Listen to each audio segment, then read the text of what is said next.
If you are a young adult trying to navigate the economy right now, chances are you've heard the lectures. Too much time staring at screens. You don't want to work. You're just lazy. This is a diagram of the entry requirements for a new political movement.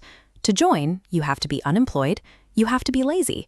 You need to be chronically online, minimum 11 hours a day. And finally, you must be a professional ranter. The CJP adopted these 4 traits as their official membership standards when they formed in 2026, the Cockroach Janata Party. Politics usually feels like an exclusive club with a strict dress code. By taking worst insults thrown at young voters and wearing them as a badge of honor, the organizers created a space where you don't have to pretend you have it all together to care about your country. You might be wondering why anyone would look at a ballot box and decide to name their entire voting block after a kitchen pest. The logic is simple. When you're out of work and ignored by the people in charge, you get treated like a bug. People try to step on you, but when you lift the boot up, you find out they survived. They adapt, and they keep going. The party was started by its founder, Abhijit Deepke, entirely from the ground up. There are 0 corporate sponsors and no big office buildings. The headquarters is officially listed as wherever the Wi-Fi works. The group states right on their site, the rest is satire. But when you actually read the 5 demands they've put in writing, the jokes stop. What's left is a list of ways to stop political corruption. The first major goal of the CJP is to make sure the umpires of Indian democracy can't be bribed with a trophy after the game is over. Demand number 1 targets the very top of the legal system. It states that no Chief Justice of the Supreme Court should ever be given a seat in the Rajya Sabha as a reward after they retire. The goal is to keep judges completely neutral while they are on the bench.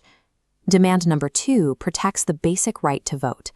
The manifesto argues that intentionally deleting legitimate votes strips citizens of their voice, making it an act of terror against the public. To enforce this, they propose a harsh penalty. If real votes disappear, the Chief Election Commissioner should be arrested under the Unlawful Activities Prevention Act, or UAPA.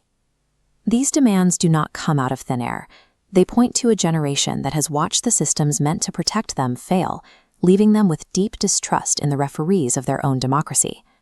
Once the rules are fair, the CJP focuses on the players on the field, who gets to hold power, and what happens when they break their promises to the voters.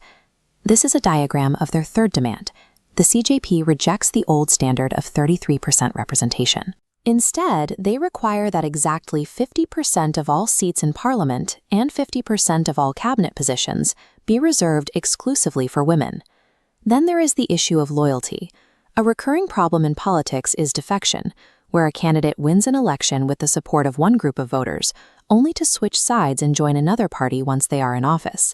Demand number 5 addresses this directly. Any member of Legislative Assembly or Parliament who defects is barred from contesting elections or holding any public office for 20 full years.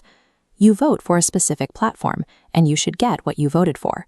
A 20-year timeout removes the financial incentive for politicians to betray their constituents to advance their own careers.